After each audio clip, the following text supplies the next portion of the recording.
And we are live. What's up, beasties? It's me, it's Triple B, your friendly neighborhood bearded book beast. Welcome back to another episode of Beast Friends Forever. Woo! I'm excited about today's show, as always, but especially tonight. I've got an awesome author on tonight, just a really great guy, somebody I've been chatting to a lot lately, and interesting enough. I'll talk more about it in a bit, but someone who was on my TBR, their book series, I really wanted to check out for quite a while. So when they reached out to me, it was like, cool moment. But we'll talk about that in a minute. But my guest tonight is the hilarious, talented, and fantastic Ben Schenkman. How you doing, Ben? Oh, there it is. I didn't mean to hit the acoustic cinematic music, just the applause. Those A's by each other. I got fat thumbs, so it happens. We'll go for excited, Chris. It's great to be here. Well, I appreciate it. It's awesome to have you. We already got quite a few people popping in the chat. We've got Celtic Blue or Celtic Blue, probably Celtic. Yeah. To you, excited to see the interview. We're excited that you're going to be here to see the interview. Miss Cinepalm is here. What's up? And J.A. Bryden, another awesome author. What's up, man? And everybody else that's in there, thank you for being here. If you're watching this on replay, we also appreciate you. And before we get going, just so everyone knows, in the description, Ben's website is linked there and all of his books, so please go check them out. But Ben, it's awesome to have you here, man.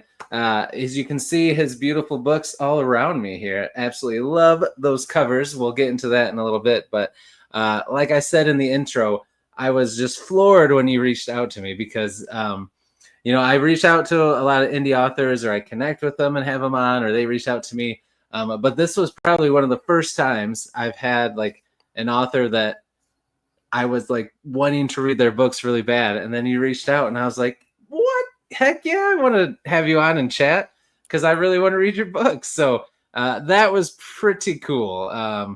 So yeah, and I know you said it was kind of cool for you to know that I was wanting to read your books already also. So it kind of worked out for both of us. Yeah, we inadvertently made each other's days because like as an author, you want people to enjoy your books. So the idea that I was already on your TBR was like super delightful. So yeah, when I reached out and you were like, "Oh, you're already on my TBR," I'm like, "Well, that makes my whole week." Heck yeah. Well, I mean, look at these books. How could you not? So I can't wait to talk about the books and your journey and all that stuff. But first, yes, there they are. Oh, they look, and I love the titles too, which we'll talk about in a minute. But to start off, why don't you, in your own words, just tell us what your books are about and what kind of stories you write, genre you write. Yeah, fantastic. So, yeah, Ben Schenkman, and you got my name totally right, which is great. I am an urban fantasy author for the most part, though I'll talk a little bit about a secret project if you're interested later. My current series, which is 3 books are published, and I'm actually writing the 4th one right now, it's a dark comedy, Reader's Side Quest, which is another great couple guys who are doing a lot of book reviews. They called it a not so cozy urban fantasy, especially the first book. So it's a not so cozy series, which just means usually there aren't a lot of world ending stakes. Mm-hmm. And it follows the journey of a 20-something barista named Nick, who gets an opportunity to change his life by going to work for the devil. And then the series kind of follows that. We've got his perspective in book 1. Book 2, so the first book is My Boss is the Devil. The second book is Dueling Shoulder Angels, and that's where we go from having just Lucifer to also now introducing God. And then we have the third book, which is Too Many Gods in the Kitchen, which starts exploring other pantheons. And then if you'd like to know, the 4th book, which is not out yet, but does have a title and already like a draft cover, it's the 4th book is working title is A Little Death Among Friends. Oh, I like that. That's awesome. Now, what color is the fourth book, or can you not share yet? I can share that. Okay. It's so I'll give you one guess because based on the three covers, there's only one logical answer for what color the fourth book is. I might be wrong. I don't know. Oh, blue. There you go. Hey. Yeah. And I'm with Celtic Blue. Love that title. All your titles are awesome. Like the first one, probably a little more clear cut, but I guess the other ones are too. They have something to do with the book. But how did you come up with the covers? Did you, or the titles? Did you come up with it on your own, or did you did you think about it for a long time, or did you come up with them before you wrote the book? After you wrote the book?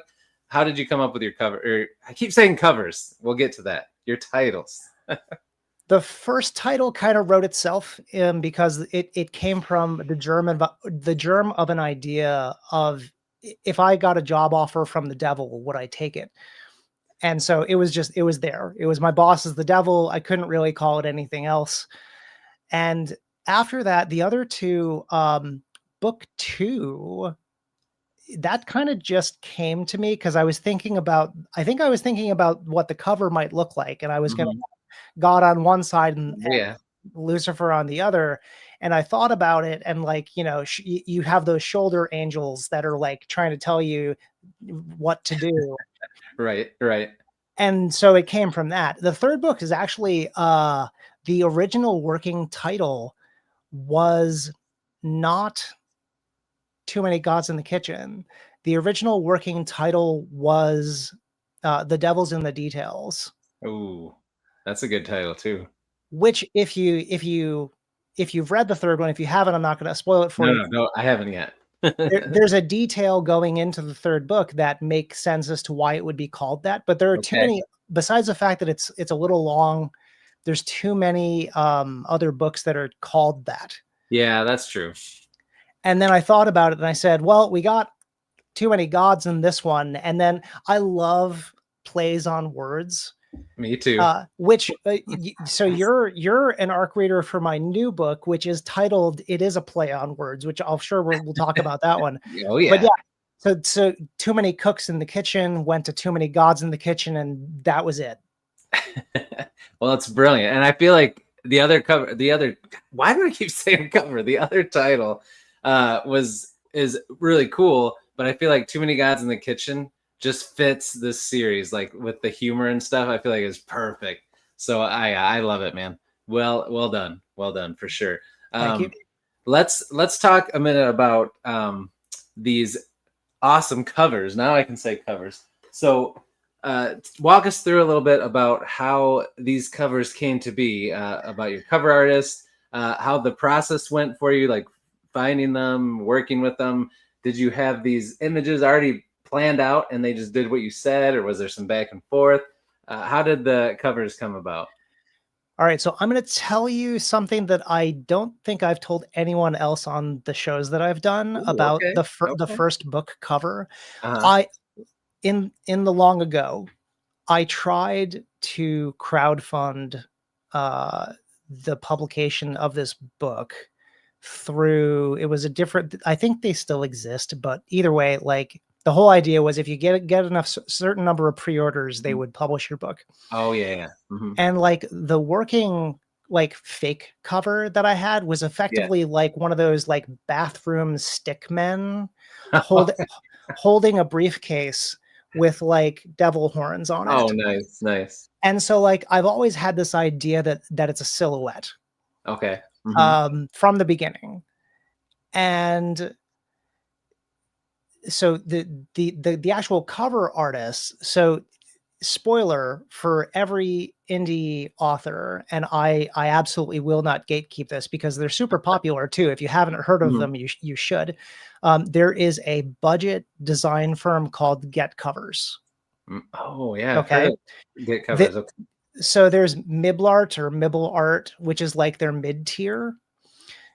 Their budget arm is Get Covers, and effectively what you do is you submit information. You tell them about the book, kind of what your feelings are about the cover, and you give them some examples of stock art. So Mhm. just to be clear, this company does not use any generative AI in their cover making, no matter how cheap they are. They are overseas. I think they're in Ukraine. Okay. And you give them that information, you give them some examples of stock art, and then they produce a draft of a cover as a sample, and then you iterate on that.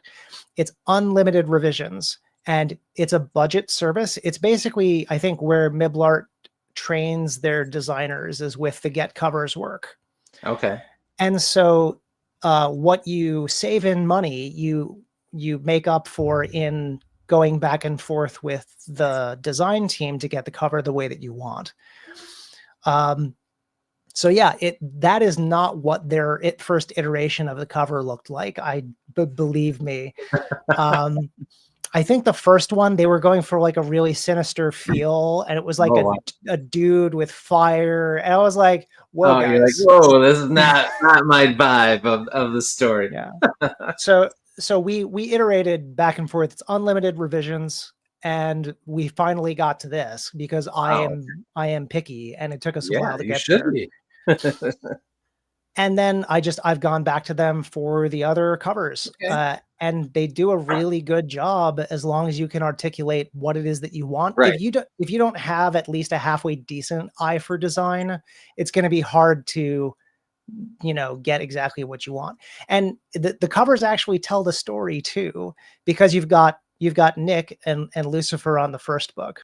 And now you're holding Dueling Shoulder Angels. And not only do you have Nick, you have Amy, who is Nick's friend, supporter, and love interest in the first book, who becomes a kind of secondary main character in the second book. And you've also got God back there. Mm-hmm. And then in the third book, you get to see one of the additional pantheons that get shown. It's no secret that's a Hindu god. Yeah. And you can guess which one. But then you get a third character who is a continued redemption arc from book 2. Book Okay. 4, it will not be a secret from the cover. Book 4 is, instead of talking more about specifically gods in general, book 4 is about death. Okay. So we're multi pantheon, but book 4 is all about death, and Ooh, it okay. feels like it's going to be the wrap on like the main kind of story, and that most things should tie up in book 4 that haven't. And for the readers at home, my books don't do big cliffhangers. There'll be teasers about what might happen in a future book. But if you stopped reading, you wouldn't be disappointed by not knowing what the resolution of that Okay. book's story was. Got it. But you should definitely keep reading because they do build on each other. Okay. So it's kind of like a show, but without the cliffhanger ending. There's a big arc that is ongoing, but everything, the small arc in that book gets wrapped up. Yeah, exactly. I like that. That's awesome. That's a Yeah. great way to do a series, I feel like. Let's see. We got some good stuff in here. I want to shout out. Nicole's Bookish Nook is here, and she's got your book on her TBR. Another awesome booktuber and indie author. And then Celtic Blue just loves the sarcastic humor. Excited about the next book being for sale. And then, yes, there's a lot of coffee drinking and humor in these books. So yeah, then, and I think did they read book 4 ahead of time, maybe? Or maybe they're just saying that it sounds awesome. It's here. Another secret. Celtic is like one of my biggest supporters, Nice. and is actually she's also one of my alpha readers. So Celtic gets access to Cool. material before anyone else does. Nice. So the other good news is she's incredibly picky about what she reads. So if she doesn't like it, she tells me. That's good. I mean, that's good to have honesty with your ARC readers like that, right? Or your alpha readers. Yeah. That's awesome. That's very cool, and that's cool that she's in here. A rabid fan. I love it. I love it. It's good to have those. That's what it's all about. Mm-hmm. All right, awesome stuff. Okay, so in a minute here, we're gonna dive into kind of your journey into publishing and how you came up with the ideas for the book and all that stuff. But before we do that, I am curious about two things. So one, you talked about book 4. Obviously, there's not like a specific release date or anything like that, but how, for those of people that have read all 3 or that are getting into your series now, when generally is it far off? Is it closer? When do you think book 4 would be coming out? Okay, so we can talk in word count because we also have authors in the audience. So yeah, we do. My books tend toward, so my neurodivergent brain cannot seem to handle the concept of writing a book that has a target that is greater than 80,000 words. Which, for the record, like as far as industry standard, I'm like right on point for a nice digestible book. Yes, it's perfect length. So I always aim for 80K. It's going to be a little more or a little less. Okay. But that's roughly it. I just crossed 50K. Oh, okay. And that's in addition to other projects that I've been working on. So I'm relatively fast. Like a friend of mine, Dave Nemitz, who's another indie, and now like he's not like he's gone through an indie publisher for his latest series. He writes The Fairy Knight, and his new stuff is Guild Mage, if you like progression fantasy. Okay. And he's a monster. He writes 3,000 words in a sitting, and he writes that every day. He's committed to the bit of being like a serial writer. Yeah. And hats off to him. But me, I still feel relatively prolific in that if I sit down and do 2 20-minute writing sprints in a day, I crank out at least 1,000 words. Yeah. So I expect to be done with book 4 in the next month or 2 at the most. Oh, wow. Okay. And then I have to get it through beta, get it through my editor. But I would say that's going to be out early next year. Nice. Very cool. I've got a lot in the hopper. Like, well, I'll save that because I'm sure you're going to ask about future projects. But oh yeah. Well, I mean, we can talk about that now because I was going to ask you about the book that I'm an ARC reader for. So that's one project you've got going on, which I'm really excited to dive into that one. It looks and sounds awesome. But then you said there's a secret project too that you're working on. So what all do you got in the pipeline? You got book 4 coming out very soon of this series, and then tell us what else you got. Okay, so I can do kind of a general shout out for it. Yeah. I participated in the Inkfort Publishing Derby. Okay. So if for anyone who isn't familiar with it, Inkfort Press does an annual, it's a contest, but like by winning, you get a book cover and to publish a book. Oh, nice. But it's a no spend event. Okay. There are 100 covers. There's only 100 signups. And you effectively rank the covers and titles. And then based on like random draw, it goes through the order, and then your cover is selected based on your order of preference if that cover hasn't already been picked. Oh, okay. So I can't talk about what the book is. Right. But I can say that all of the Inkfort Publishing Derby winners, meaning you are done, are going to publish on September 21st. Oh, okay. And within that batch is a book that I had my grubby little hands on. Ooh, all right. That's exciting. So it's written under it's all under pen names. So you get a cover, a title, and a pen name. That's like your writing prompt. And so you write your book based on the cover and the title. Oh, wow. That's kind of cool. Oh, okay. So is it in a totally different genre than you would normally write in? Ooh, that's exciting. Okay. All right. I'll at least say that because that's not. Wow. No. That's really cool. I've never heard of that. That's pretty awesome. Have you done that contest before, or was this the first time? No, friends of mine. So I got into it because my another author friend of mine, Poppy Alexanders, she has done Inkfort like at least 2 or 3 years, and it sounded exciting, but I had too many things going on, and also I didn't want to stress myself out. But this year I decided to go for it. Good for you. Well, it's good that you did. It sounds like. Yeah. So that's going to be out September 21st. Okay. that's the secret project. That is very cool. Health Blue says, encourage everyone to try it. So there you go. Any authors in here, go for it. Speaking of authors, we had a drive-by comment. John A. Douglas, thanks for popping in, man. We appreciate it. All right. So tell us, what can you tell us about, is there anything you can say about the book that I'm an ARC reader for? Oh yeah. So so that book is not a secret. That Okay. book is Let Sleeping Gods Lie. Yeah, I love that title. I don't know where, like, sometimes I'm just like, I feel blessed in that That you I'll can be come like, up with these. what do I call this? Oh, easy. Let Sleeping Gods Lie. Of course that's going to be the name of the So book. it sounds so epic. So that is a new, like, it's either a standalone or a series starter. And again, in that my books wrap up the story, Yeah. but then tease what's next. Mm-hmm. I feel like it's going to be a series, but I think I'm going to publish it as a standalone for now because I want people to feel like they can read it without having to commit to a series. Yeah. That follows a new character. So weirdly enough, this is the only time that I liken myself to Stephen King.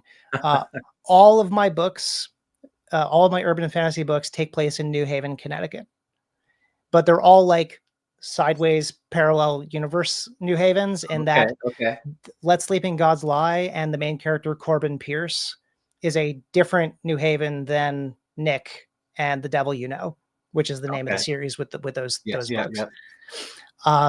So Let Sleeping Gods Lie is about Corbin Pierce, who's like an ex-Ivy League student, becomes like student of archaeology, anthropology, becomes a community college professor in New Haven, Connecticut.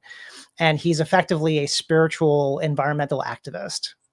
So the tagline that I use for this is Harry Dresden meets Indiana Jones in Lee Bardugo's ninth house, but works for Greenpeace.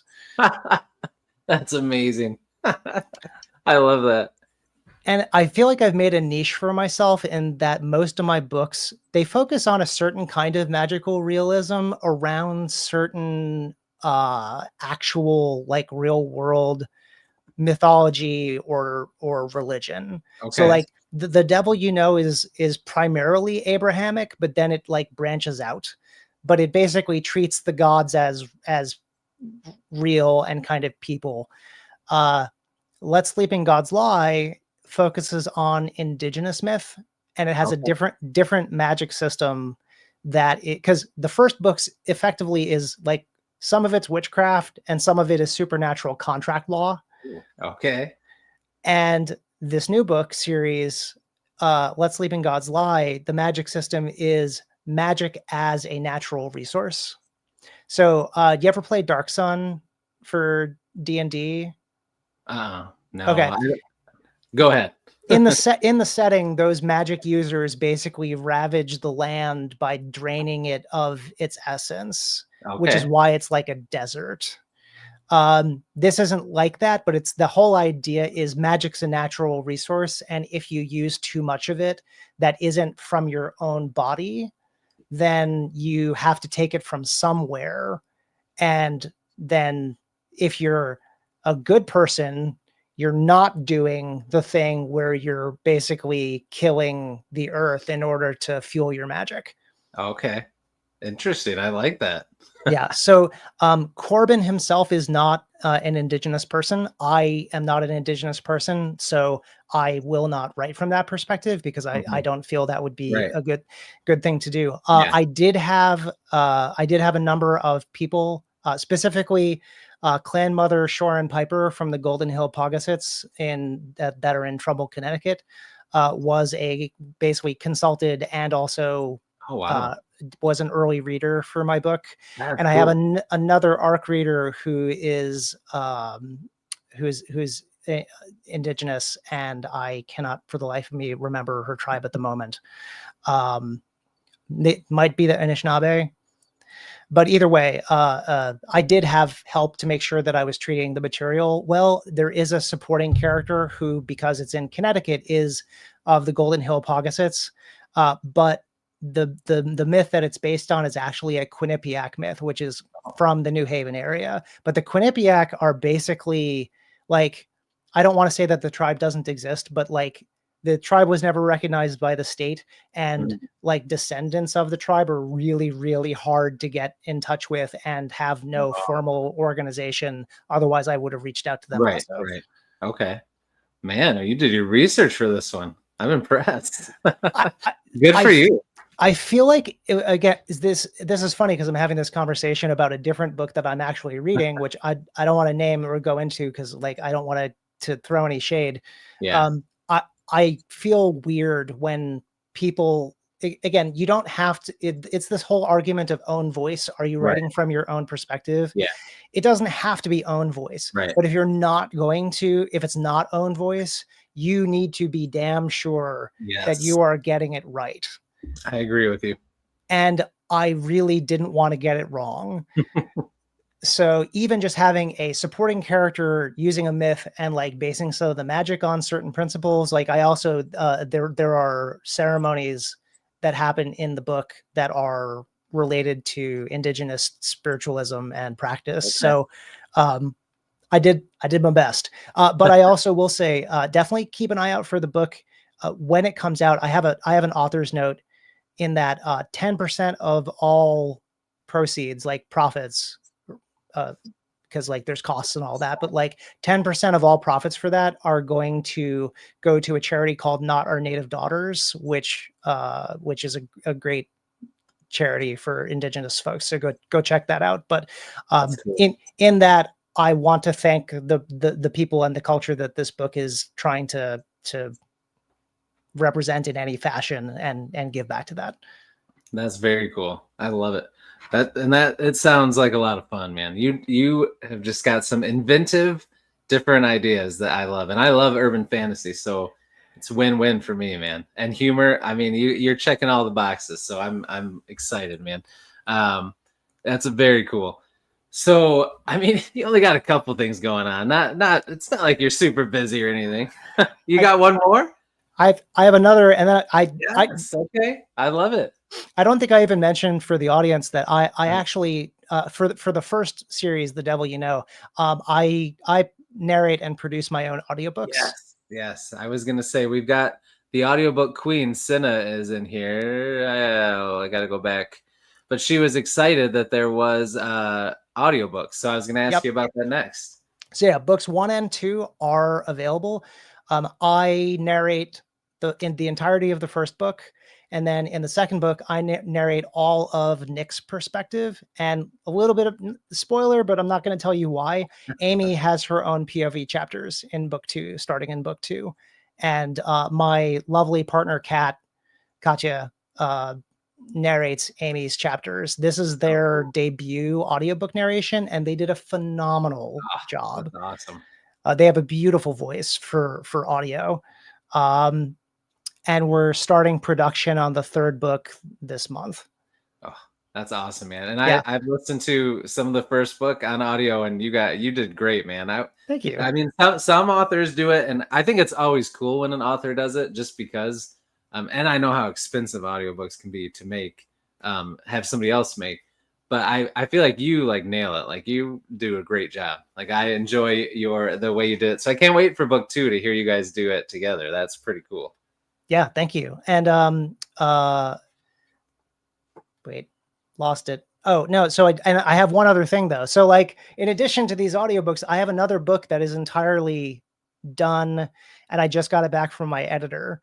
And this is another standalone or series starter that is a different alternate New Haven. And that book is called My Brother's Keeper. And oh, sorry. I had an alarm going off behind me. Oh, that's okay. And this, My Brother's Keeper, speaking of own voice, so I'm Jewish, and this book focuses on Jewish mysticism. Oh, okay. So this book, My Brother's Keeper, is about Max Asher, who is the twin brother. He's a private investigator that comes back to New Haven. And the book starts with Max at his twin brother's funeral. And the mystery goes from there. It's urban fantasy, kind of noir vibes, Jewish magic, like by the book though. Speaking of trying to get it right, I have there's a really great, he goes by the Jewish monster hunter. Cool. I think it's Sadne Ade. Okay. And they're on Instagram, and they consulted, like, I reached out because I had found their blog. And so this book is as close to using Jewish scripture as the blueprint for creating the magic system as I could do it. Wow. Okay. So I love my books. Okay. I love the first series. Mhm. Let Sleeping Gods Lie is coming out October 27th. I love that book too. My Brother's Keeper is the best book that I have written so far. Man. And Okay. I am so excited to get that one in people's Heck yeah. hands. Sounds awesome, man. Well, and Celtic Blue again loves it, says it's well written. Noir vibes are spot on. So yeah, it sounds pretty good. So how close is that one? I just got it back from the editor. So it is literally like I'm going to go through edits, and then I'm going to format it. And then I'm probably going to start arcs. I expect to publish that one in no later than March. Wow. So you got an exciting year coming up. Just this calendar year, running year. Like you've got a lot of stuff. That's pretty awesome, dude. Congrats on everything. Thank you. Yeah, and those two new books, it's all a question. I'm probably going to submit them to a few audiobook publishers to see if they're interested in the rights, because no matter how much I love doing my own audiobooks, I also love writing, because no one really understands how much effort it takes to do your own audiobooks until you do it. Oh, I bet. So I'm happy to do it. And if you know, if Podium and Tantor are out there listening, you should be interested in those two new books. Yeah. But if they're not, then I'm going to do them myself. It's just a question of when. Right. Yeah. Time is, there's only so much. And you've got a lot of things going on. Plus you have full-time jobs. So, I mean, you know, you have a lot of things going on. And again, Celtic Blue is cracking me up. Arm wrestle anyone, and as we know, she's a rabid fan, so I think she would win. I would not take that bet, whatever it is. And yeah, and I see for this one, like I feel like even if you got someone to do the other books, you're probably gonna have to do all of these, because now you are the voice of Nick. Oh no, these, yeah. No. Yeah. For the devil you know series, I'm committed. You have to, because you also can't commit the cardinal sin of swapping narrators mid-series. Oh, so that's wild when that happens. I get it sometimes, but it does throw you off. It's like changing the actor midway through a show or something. It just is like, what? It's not the same.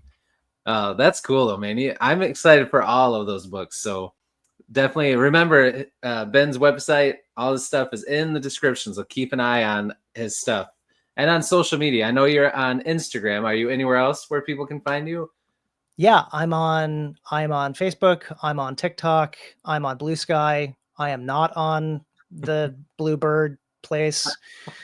Yeah, and also fun tidbit. So as far as the colors of covers, if you sign up for my newsletter or sign up as an ARC reader, if you want access to my books early in exchange for honest reviews on release day, you can just sign up as an ARC reader.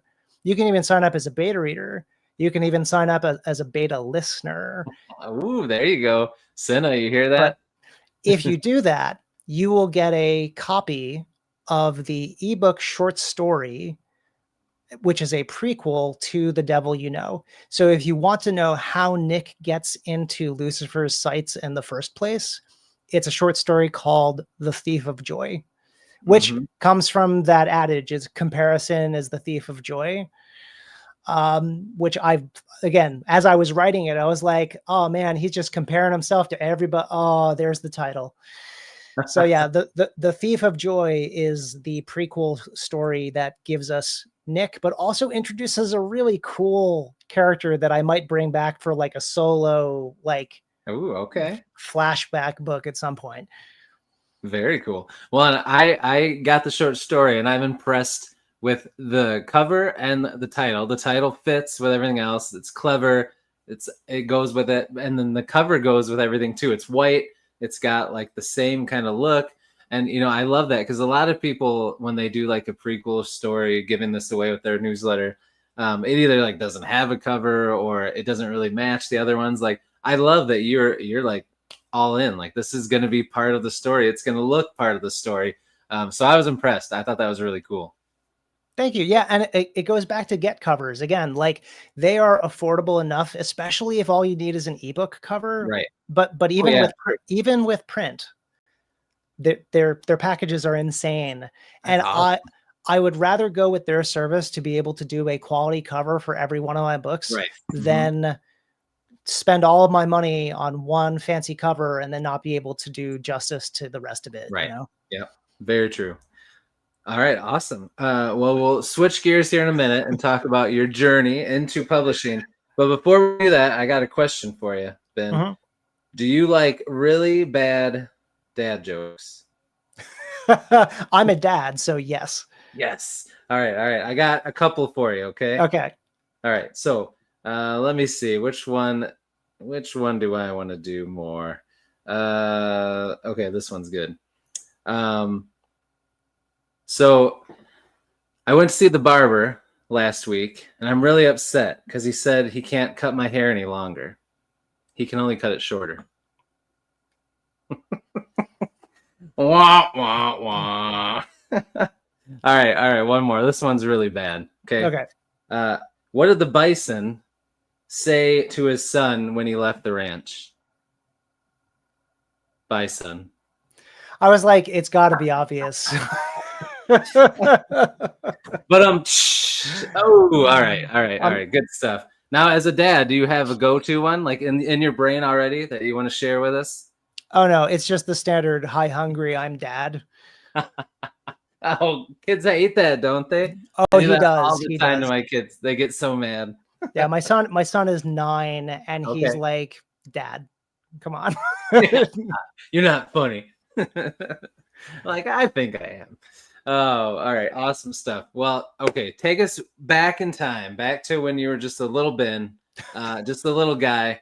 Talk about what got you into reading fantasy, urban fantasy. Was it shows? Was it books, movies, all that stuff? When did you start writing? And then when and how did you decide, you know what?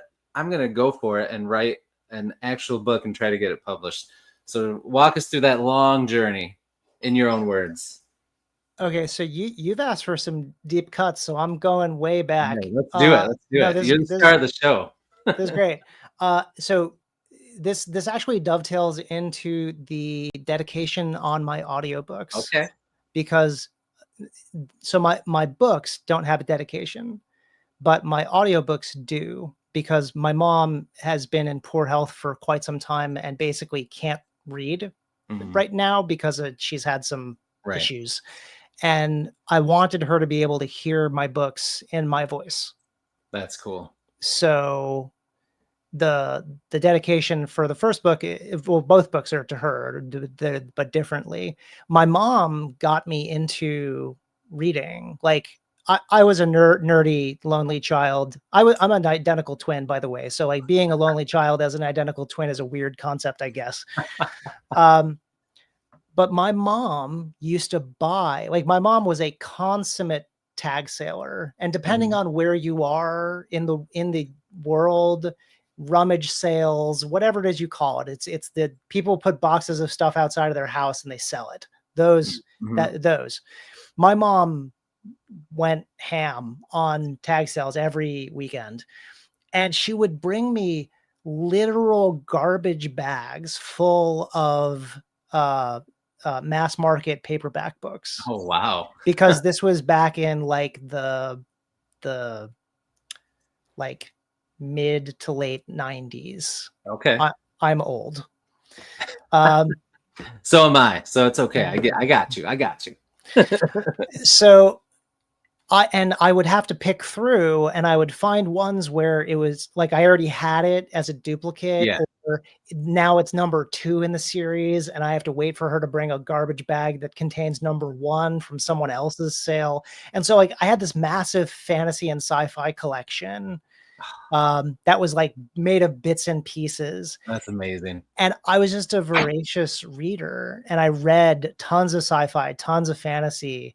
Also a lot of the classics. My mom was a huge fan of Robert Heinlein, who I understand is a highly problematic author in today's Right.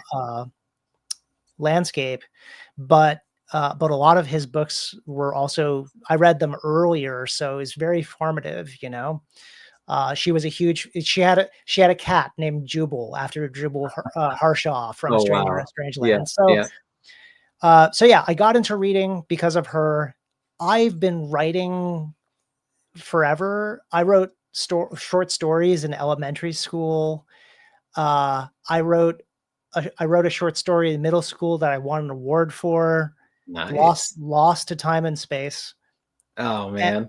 The story was lost, or that was the name of the story? No, the story and my recollection of it. Oh, dang it. Okay. Other than I tried to play it cool, like I wasn't excited that I won this trophy for writing something because I was the nerdy kid. Me too, man. And then like I wrote a lot of goth poetry in high school. Oh wow. Okay. Oh yeah, you would not like. I have a very clean cut demeanor. I'm still like part-time goth on the weekends sometimes. Okay. And so like it was mostly poetry in high school because I was angsty. And I didn't start writing again until after college. And I was probably 3 years into my first corporate job. Okay. And I had a lot of time on my hands because I dealt with contracts, and it was between, I just had the realization that that's probably why my magic system is part contract law. So I started writing My Boss is the Devil while I was working what I considered to be a dead end job in the early 2000s. So you were literally Nick, except for the devil stuff. Yeah, I mean, it was a better job than Nick's as far as like supporting myself as a human that needed to eat food, but like it felt dead end to me, and so I had that brainwave of what would I do if the devil offered me a job other than say yes. So I wrote a good chunk of the book, and then I shelved it. And then I never touched it again until National Novel Writing Month 2014. Wow. Okay. How long was that between when you shelved it and 2014? So wait, making you do math late at night. 8 years.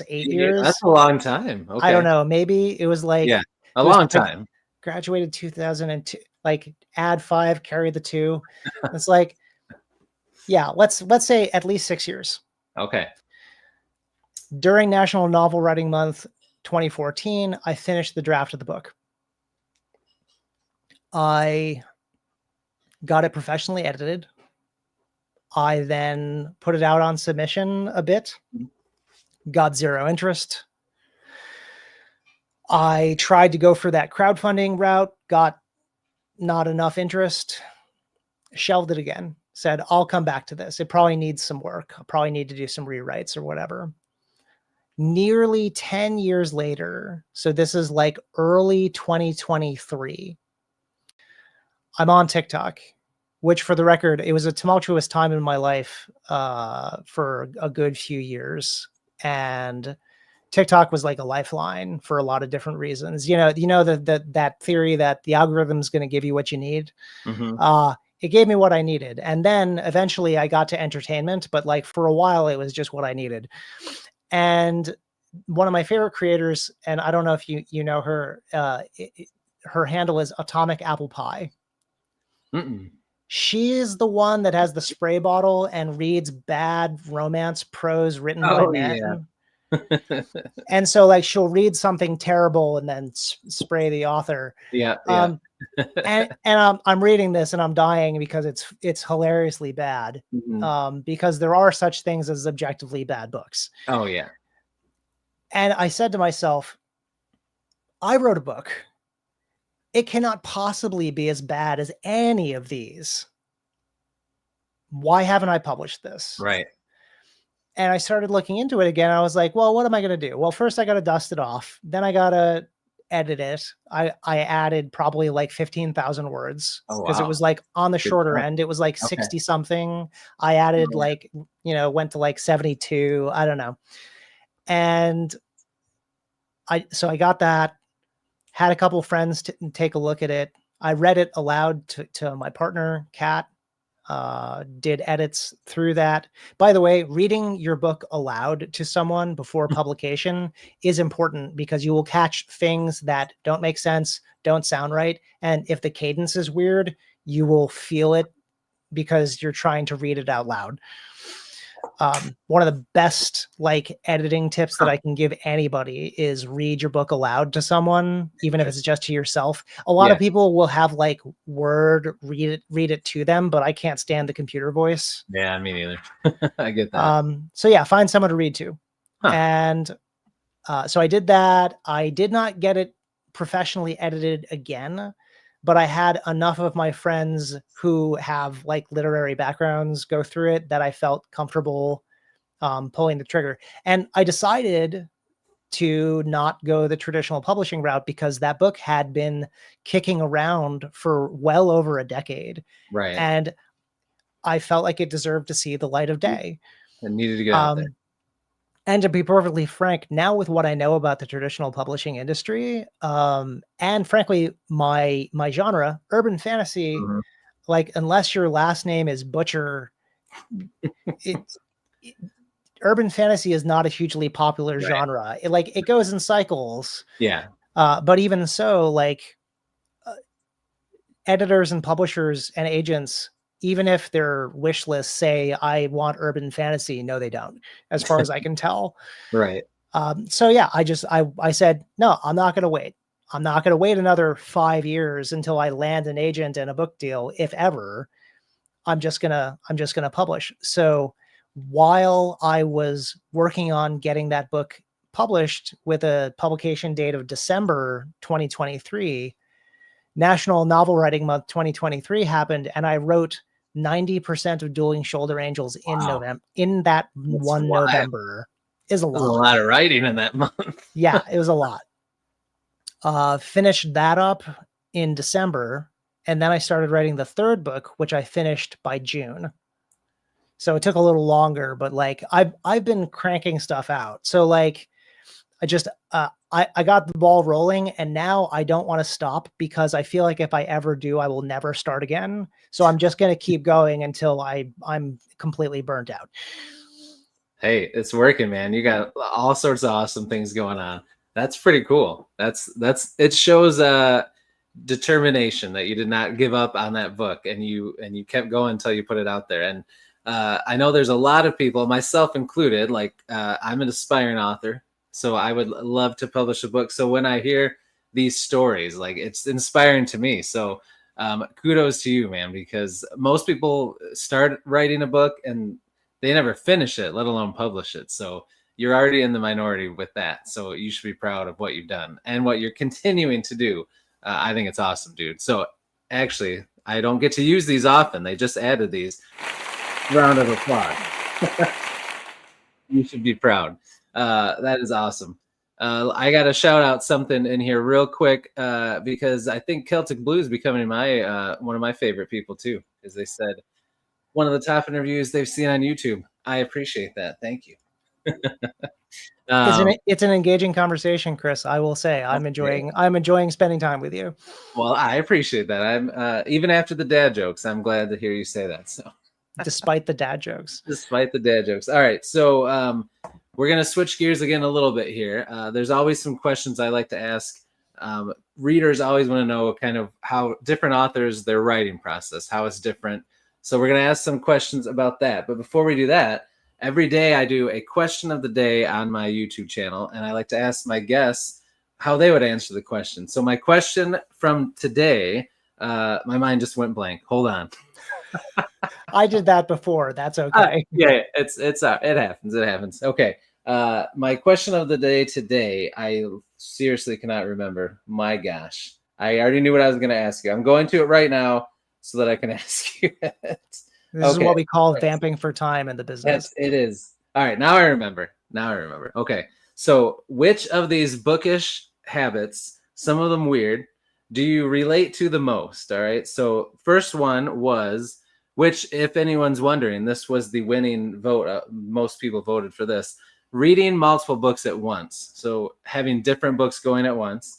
Second one is walking by your collection of books and sometimes just gazing at them fondly, just staring at them. The other one, this one's kind of weird, but I'll admit I do this: sniffing books, smelling books, or something else that I don't have on there. What would have been your choice? I kind of have to go with the third one, only because the scent of aging paper is actually like, I think they, even whatever that chemical compound is, Yeah. they make artificial vanilla out of that. Really? Like it is basically, it is close to a vanilla kind of scent, which is why it like hits our brains Why in a we like certain it? way. That's Okay. why I like aging paper, is because it has a vaguely vanilla-ish scent. So I don't like go huff books, but like I identify most strongly of those with that one. With that. Well, and you probably had to be careful when you were young with those garbage bags full of used mass market paper books. Some of them may have not smelled the greatest at first when you first got them, so you got to be careful. You never know when you're talking about thrifting and used books. You got to be careful with book sniffing. But all right, awesome. I like it. I do all of those things, so that's what I do. But what do we got here? Different books have different. Some smell like bamboo. I don't know if I've ever smelled a book with a fruity smell.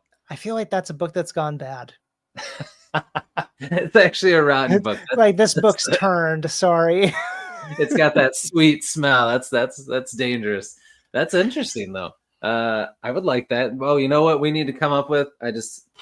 We're coining it here. This is ours. No one can steal it. Scratch and sniff pages. There we go. On books. We got to figure it out. I thought you were gonna go with bookish cologne, like it's the scent of old That's books. even better. You could have that one for free. The cover of the book could be on the bottle. Like we could have My Boss is the Devil cologne. I like it. I like it. See, we're on to some things here. Big things happening. All right. So writing process. First question that I like to ask is there's a spectrum with authors. You have pantser, you just sit down, you write, you plan nothing, you see what happens. And then the other end, you've got plotter, you've got a book basically of outlines and plotting and everything, and you do not stray from what is in that, no matter what. Where do you fall on there? Are you in the middle? Do you cheat one way or the other? Does it change from book to book or series to series or genre to genre? Where do you fall with that? I am a pantser with a beat sheet. So like I don't outline anymore. Like I have a Google Doc where I put my ideas, and sometimes it looks vaguely like an outline, but it's really just a loose collection of things I've shoved into an electronic place. But I do use a beat sheet like religiously. Every book that I write, I use the Save the Cat beat sheet formula. And the thing is, like, some people will say the beat sheets make your books formulaic. Every book should be formulaic of a beat sheet. A beat sheet doesn't tell you what to write. It just says you should hit certain notes. Right. And if you hit most of those notes, you probably have a decent story. And so I'm not like a slave to the beat sheet, but I use it to help inform my pacing. I'll check my projected word count. And if I haven't gotten to the midpoint yet, maybe I need to like hurry some things along. Otherwise, like I'm going to just digress forever. So it helps keep me on task as far as keeping the pace going. Okay. I like that. Very good answer. Have you found like when you wrote your first series, then when you moved on to these other two things you have going on, did you keep the same process or did it change at all with those other books? Same, I definitely beat sheet. I have Okay. made less notes. So if Okay. anything, I've gotten to be more of a pantser with a loose beat sheet. I like it. I like it. Very cool. All right. Next one. So when you're writing a book, trying to get it done, are you someone that sets like daily or weekly writing goals? Are you a creature of habit? Do you like to write in the same place at the same time of day? How do you do all of that? Okay, so my goal, generally speaking, is to write every day. I like that. Whether or not I have a word count goal, like I try to do a minimum of 500 words. Like if I sit down to write, chances are I'm going to Mhm. do 500 words at least. Yeah, There are some days where I do 250 words and my brain says, you're done. that's it. And, it's I've written enough that I'm not going to beat myself up about it, because if I beat myself up about it, I'm also going to disincentivize myself from writing Mhm. tomorrow. Right. So I try to give myself as much grace as possible as far as like just writing. As long as something gets on the page, I'll feel good about it. Okay. Um, so that's where I'm at as far as like what I try to do every day, at least. No weekly goals. As far as time or place, I tend to write in the evenings, Okay.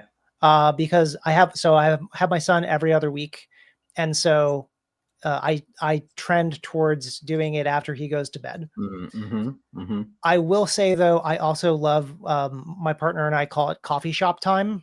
Is we go to a coffee shop, and That's some of fun. some of our I live in middle western Massachusetts, and Western Mass has some great coffee shops. Shout out to Familiar's Coffee Shop, is one of our favorites to go to. And uh, we go, we get a coffee and a snack. In their case, it's a tea, and they they're an artist, so actually they do, at least for the devil they do my chapter art, so the little icons. Yeah, I love that. Yeah, they do that. um That's cool. yeah, they do those. They're actually working on one for Let Sleeping Gods Lie now. I am going to go with just one piece of chapter art consistently instead of like the You talking about alternating these? ones. Yeah, those. Yeah, those are cool. Yeah, I like Yeah. that. That's awesome. So that sometimes they draw on their tablet, sometimes they read a book or they knit, and I write, I do author things, and that's it. That's coffee shop time. Is we just sit there That's for like cool. an hour and do that. It's like parallel play, only with a purpose. Nice, nice. I Yeah. like that. All right, very cool. I think that's awesome that you've got that your partner's that involved. I mean, you got the audiobook stuff. They help with the art. So having that support, not only the support, but like that they're so involved with it, that's pretty cool. And I agree with Celtic Blue. They sound amazing. So that's a blessing, my friend. That is awesome. Thank you. Yeah, I definitely feel that way. We actually, ironically, we were talking about that today, and I was like, "What do you like? You are my biggest supporter." Sorry, Celtic. So Kat is my biggest supporter, because that's it's Yeah, amazing. that is. That's awesome. It's important for the journey for sure to have that. All right. So my next question, usually, which you kind of already answered this when you were talking earlier, but is usually how do you do your research for your books? Is it just Googling? Do you talk to people like experts? Do you ever look in books? And you talked about how you found people to actually reach out to and talk to about stuff, which I think is awesome. Because most of the time, people just say they Google stuff, but I mean, maybe they didn't have something to look up like you did, but I think that's pretty awesome. So you talked about that with the one book. Have you had to reach out to people and talk to people about any of your other books? Yeah. I'll take it back to The Devil You Know. So book 3, I mentioned that it starts including Hindu deity. Mm-hmm. Mm-hmm. And I have a number of friends and former colleagues, that are from India, and are Hindu. And sorry, my alarm went off again. Oh, that's okay. I couldn't even hear it. So So I have a number of Hindu friends basically, and so I reached out to ask about this deity in particular, learned some things about how the right way is to address them, made sure that I was kind of thinking about some things the right way. But like I'm very familiar with a lot of Indian culture just from exposure. So I maybe did less research than I have for other things, but I definitely like even that I reached out to people to ask questions, make sure I'm covering the material respectfully, because that's my goal. Even with satire, I want to make sure that I'm treating it well enough. Like Right. making fun of God and the devil is like kind of one thing, and that like they're Yeah. big, Right. Right. Yeah. they're Yeah. big, they can handle it. Yeah. Yeah. But like I want to make sure that I'm to other people's culture that is Yeah. not my culture. Right. Like I'm Jewish, you know. So there's a joke. I hope I don't offend people with this one, but if I do, I'm sorry. There's a joke that the Bible and the Quran are both just Torah fanfic, because it's like as in the Yeah. OG, Yeah. the Torah is the Old Testament, Yeah. everything Yeah. else is like a branch of that. Right. So Right. Yeah. I Yeah. I had enough personal knowledge of those Mhm. things. I did still have to research some things to make references and other stuff. Um, but like in the third book, that's really where it's like, okay, I'm branching outside of my own knowledge that I can just Google for confirmation. Yeah. So now let's talk to some folks. Let's look at some books and things. But then for Let's Leaving God's Lie and then my brother's Keeper, I've bought like primary sources, Oh wow. Okay. myths and legends. I've talked to people, engaged experts. I've tried to do my best on those. That's cool. Okay. Very nice. All right. Last question in the process area. People always wonder about when you are writing, do you like it to be silent? Do you like to listen to music? And if it is music, does it have to be instrumental only? Or do you not even think about it and just whatever the noise on is fine? Instrumental only. Okay. And I tend to listen to either lo-fi or synthwave. Okay. Very nice. All right. So that's your jam. Do you do that at the coffee shop too? Like to drown out all the noise and stuff going on, or is the coffee shop ambiance kind of your noise when you're there? Depends on how loud people are being. Fair. That's fair. All right, very cool. Good answer. So we are coming up a little over an hour. I usually like to ask some questions at the end to get to know you outside of writing. Do you have a little more time? Is it all right if we Sure. keep going? All right, Yeah. cool. But before we do that, I have a little game I like to play. So I used to have these cards called 1 minute mysteries, but I've used them all up because this is number 83, which is I'm closing in on 100 here. That's amazing. I know, it's pretty cool. So I found these ones online that I've been doing. So I've got one on here for you. So let's see, which of these two do I want to do? Because you're a smart guy. I don't want to make this too easy for you. Oh no, we've raised the bar. All right, let's see. This one, you might have heard this. This is like an oldie that I've heard a few times. I'll start doing it. Tell me if you've heard it. Don't try to just solve it so that everyone thinks you're brilliant. All right. So I'll read you the case, and then people in the chat can shout out answers if they want. But let's see how quick you can solve it in. So here we go. A father and son are in a car accident. The father dies, and the son is rushed to the hospital in critical condition. The doctor looks at the boy and says, "I can't work on him. He's my son. How can this be?" Let me know if you need me to read it again. Yeah, read it again. Okay, so father and son are in a car accident. The father dies on scene. Son's rushed to the hospital in critical condition. The doctor looks at the boy, the son, and says, "I can't work on him. He's my son. How can this be?"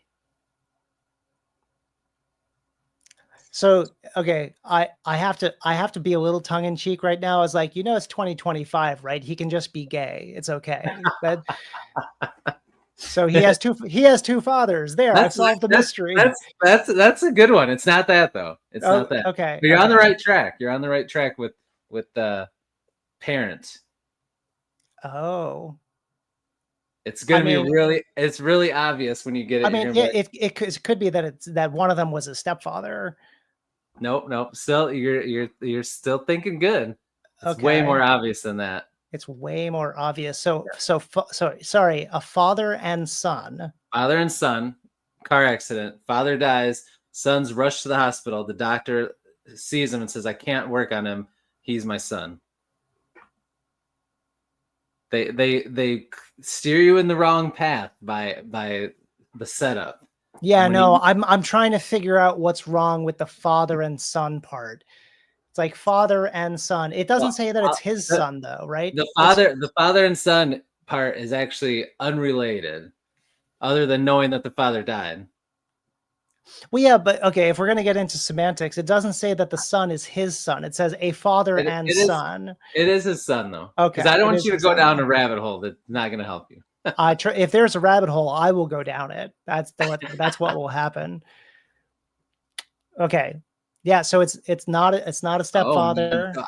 I thought maybe everybody. There's a lot of people with guesses, and let's see. We Is got someone saying it's the grandfather, not the grandfather. Celtic Blue. JA was saying not father and son, but that's how they did so it. JA had the same thought that I did, as Same like, thought that you did. Yep, yep. someone else's son. Like I still like that it's 2025. Well, let's just let them be gay. That's perfectly acceptable to That me. that that would have been a good answer. Yeah, I don't know, and I don't want to keep everyone like in suspense. So what's Okay, the you want me mystery? to tell you? Yeah, yeah. Okay, the doctor was his mother. Oh, I am See, inadvertently they, sexist. I know this joke makes you feel that way, but it's the way that they set it up makes you just think father son, father son, Right. father son, Oh no, and then it's like they do that on purpose. don't get me started on like mind trips like that. Is my partner read me this thing about basically like the word is eyes, but it's like the way it leads you to saying it. By the time you get there, you say a yes instead of I, and I'm like, I fell for it, just like hook, line, and sinker. I was like, what's wrong with it's a yes? It's like they're dying and they're like just laughing themselves sick. So yeah, sometimes the setup got you there. Absolutely. Oh yeah, it did, it did. Let's see, we got a couple more people that popped in here. Let's see. We got John Stevenson is here. What's up, man? Thanks for being here.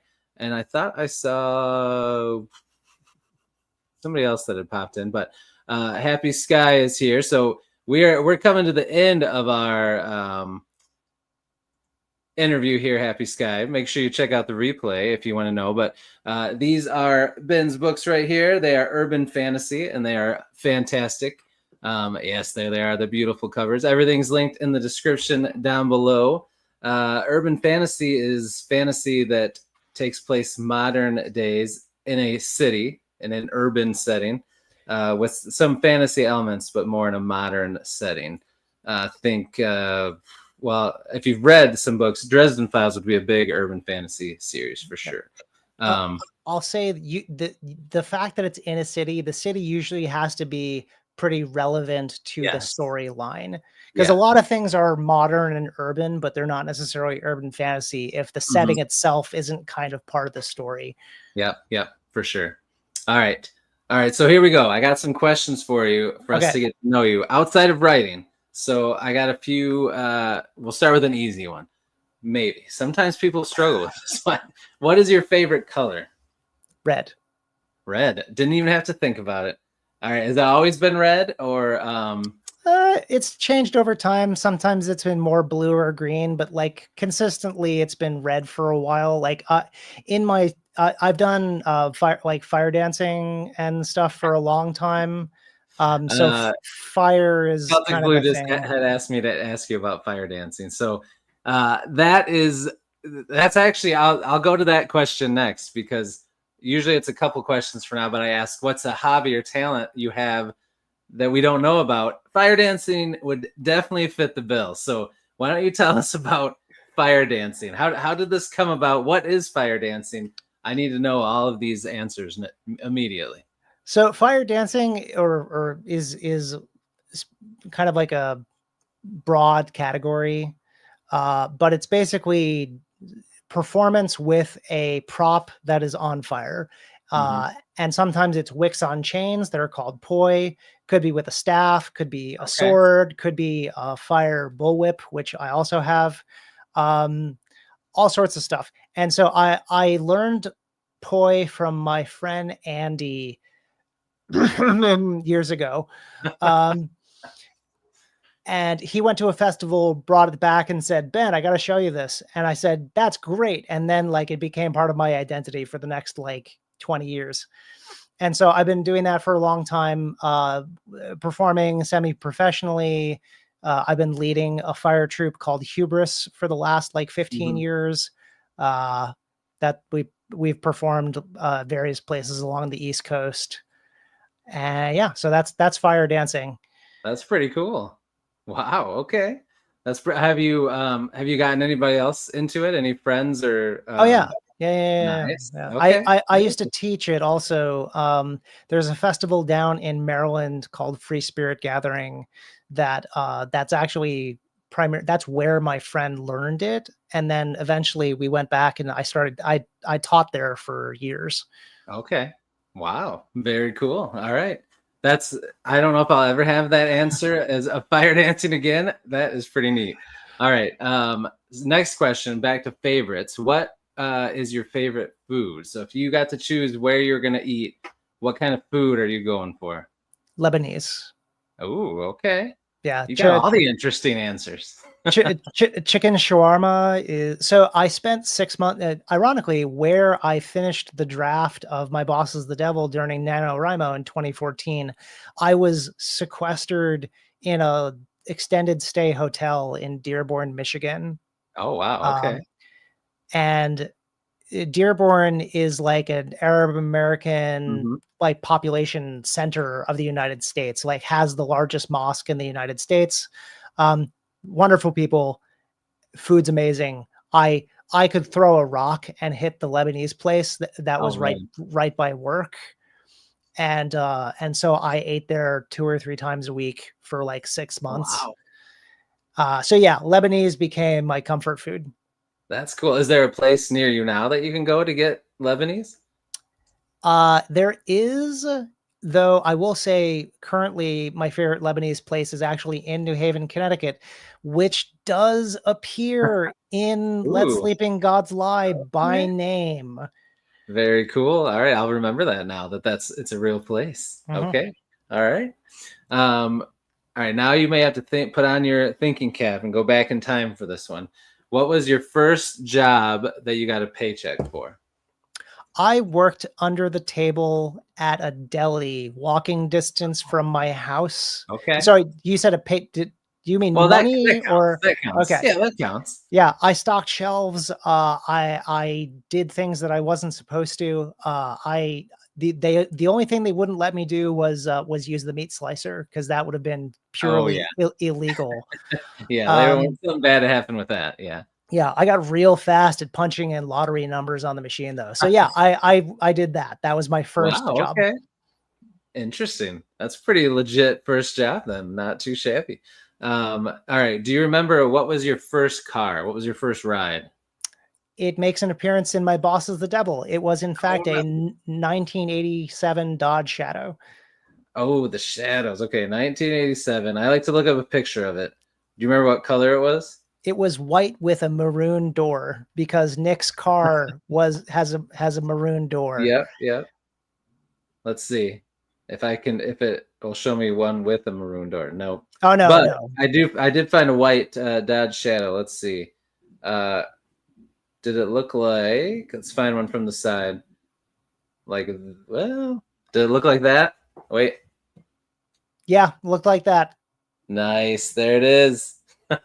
Picturing Ben driving around in that, rocking it out. Nice. All right, very cool. Okay, tell us about some of your favorite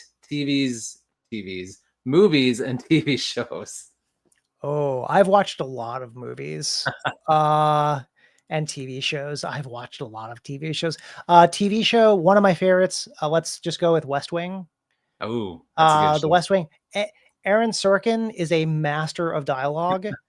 If anyone likes the way that I write dialogue, which a lot of Mhm. people do, like Mhm. Mhm. not tooting my horn, just Right. like a lot of people have said that I they agree. You enjoy are good at dialogue. the Mhm. banter. Yep. Aaron Sorkin is my model for like Okay. witty repartee. Um, I love The West Wing. I've also watched a lot. I've watched a lot of TV, but like the Good Place was great. But Oh, also yeah, that like, was good. oh man, The Good Place messed me up real bad by the end. That's Oh, it fair. was. It's like I did not expect an existential crisis out of this show. Uh, But yeah, so that's some TV. Like favorite movies. Man, what do I keep going back to? I don't know. I love so many movies. I know. Like, What was the last movie you saw oh, that you we just watched The Grudge last night with Sarah Michelle Gellar. Oh, I'm not yeah. I'm not a huge like Kat is a huge horror buff. Mm. I Mhm. am not a huge horror buff. Horror's fine. I Yeah. enjoy it by proxy with them. Yeah. I'm really more of like an action adventure. Mm. Mhm. Oh, you know what movie we're watching right now though? We're What? watching UHF with Weird Al Yankovic as a Oh, classic. gosh. Oh, that is his movies are fun. I don't know if I've seen that one, though, now that I think about it. Oh man, if you haven't, it's a trip though because you see a million up and coming comedians from like the 80s. Oh, wow, Like that's cool. like I keep being Leonardo DiCaprio with like a cigarette pointing at the screen like wait, that's Kramer from Seinfeld. Wait, Oh, yeah, that's yeah, yeah. that's a Fran Drescher. Like that like there's 5 Saturday Night Live alums all Oh, there. that's It's cool. just it's an insane cast that you're like, how did this even happen? Right. Oh, man. Well, that's pretty cool. That yeah, I'll have to check that one out. Because yeah, I didn't see that. Now I know which one you're talking about, and I haven't seen it, so I'll have to check it out. Very nice. All right. So let's bring it back to books then. So you talked about how you got into reading when you were younger with a lot of the fantasy, sci-fi. So two questions. One, uh, who are some of your favorite authors or favorite book series? And two, with everything you have going on now, do you still find time to read now? So I've read a lot of books to call out any favorites. Like must reads from back in the day. I read and reread the Margaret Weiss and Tracy Hickman Dragonlance Mm-hmm. series, Oh like yeah. all of them. Um,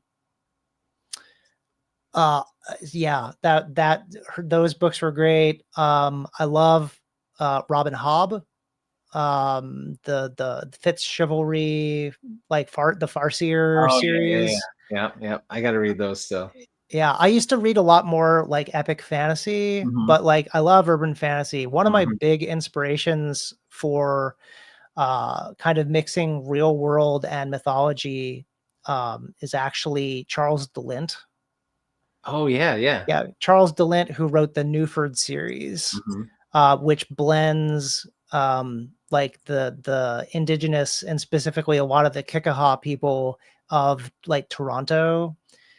Newford is a fictional city in Mm-hmm. Canada, and yeah, so it's that whole series is great, and actually was a lot of the inspiration for how I ended up thinking about Let Sleeping Gods Lie.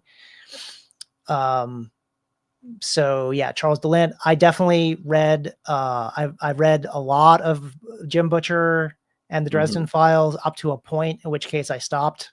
Not because it got bad, but because he Yeah. hadn't published, and then I basically Oh forgot yeah. to ever get back into it. Yeah, yeah. I recently like I tore through Dungeon Crawler Oh yeah. Carl, Yeah. the Yeah. the audiobooks specifically, which were really good. Though I will say, I actually, and maybe unpopular opinion, the newest audiobooks, I feel Mm-hmm. like they've gotten too processed into like audio drama. Um, Okay. like doing all the Oh voices yeah. is Yeah. great, but I Mm-hmm. feel like the newest ones, there's too much sound effects that I just Yeah. don't And then it care gets too much. for. Yeah. Um, but I'll still keep listening because they're yeah. really good. Oh yeah, I love those audiobooks. I got to show you something since you mentioned that. I way back when I first read the first book, he came out with a Kickstarter, so I backed it, and I just got that this week. Okay, check this loot box out right here. Watch when I open it. You ready? You've received a legendary box. That's and it came amazing. with some white boxers with the hearts Oh on. my god, that's amazing! Fantastic. Oh yeah, yeah. Oh, and it came with this. Check out this book. Now you're older like me, so I don't. Were you ever into comic books as a kid? Okay, I used to love or baseball cards. I used to love the holographic Yep. figures of things. So this has like a Oh holographic man, iridescent cover, which is that's pretty a great cover. yeah, it's pretty cool. Anyway, sidetrack there, but yeah, those books. I love those audiobooks. So and yeah, then yeah, go ahead. sorry, just to finish answering the question. Yeah. And yes, I do still find time to read, but it is mostly audiobooks.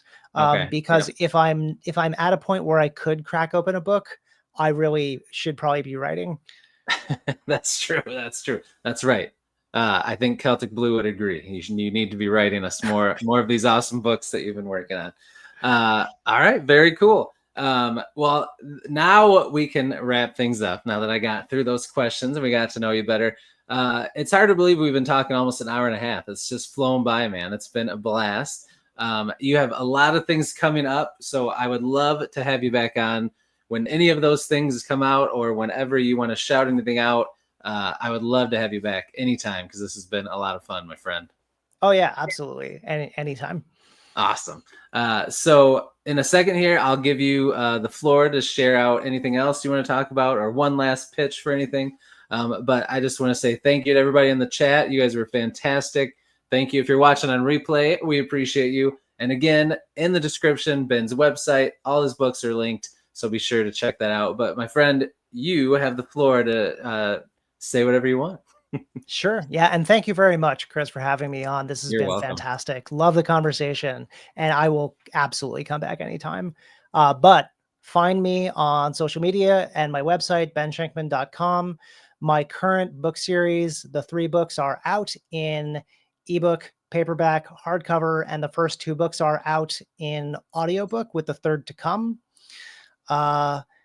My next book will be published on October 27th, which is Let Sleeping Gods Lie, focusing on Indigenous myth and magic. And if you're an ARC reader, if you like getting books before they're published because you like giving honest reviews on release day, go to my website and sign up because I'm still in an open ARC period for Let Sleeping Gods Lie. And then you'll also get notified anytime that I have new ARCs, like for this new Jewish mysticism one, My Brother's Keeper. So yeah, please, and connect with me. I love hearing from people who read my books, especially if you enjoy it.